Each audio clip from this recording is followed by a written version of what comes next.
ఉండేది ఇక్కడ పనిచేస్తే ఆ అశుభ్ర వాతావరణం వల్ల మీరు దెబ్బతినే పరిస్థితి వస్తుంది.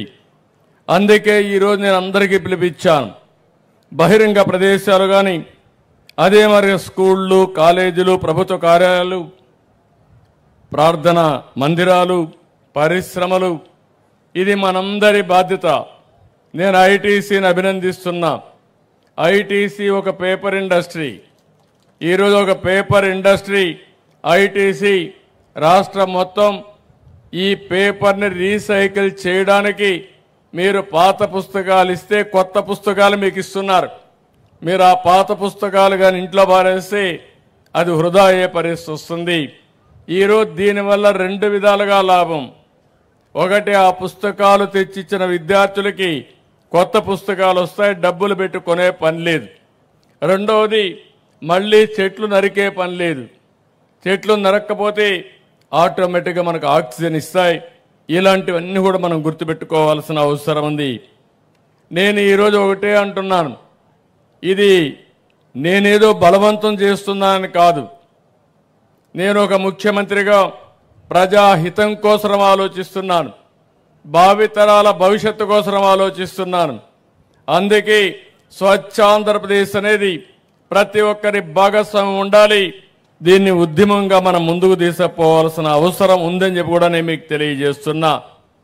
ఈరోజు ఒకసారి బాధేస్తుంది.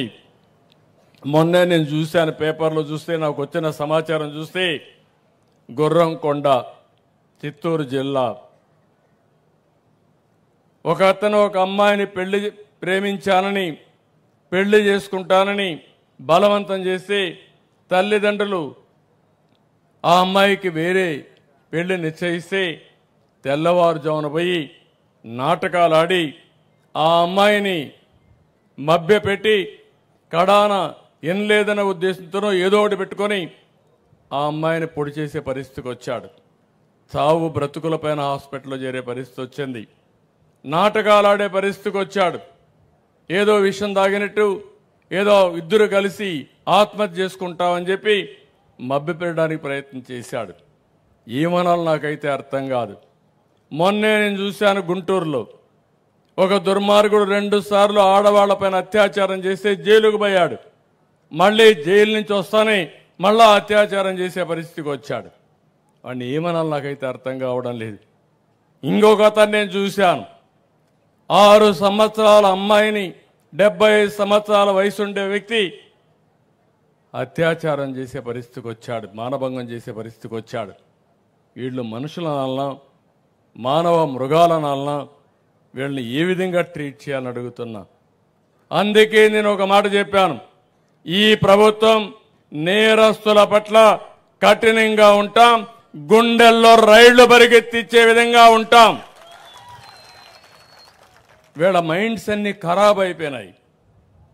నేరాలు చేసి, ఘోరాలు చేసి, అకృత్యాలు చేసి మళ్ళా తప్పించుకుంటామనో 2 రోజులే కదా జైలు, మళ్ళా బయట వస్తామనుకుంటున్నారు.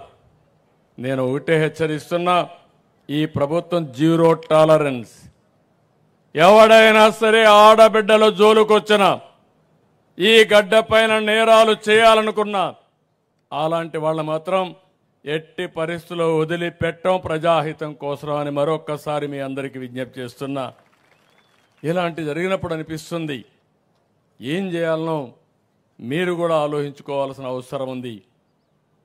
గంజాయి విపరీతంగా పెరిగింది, డ్రగ్స్ పెరిగాయి.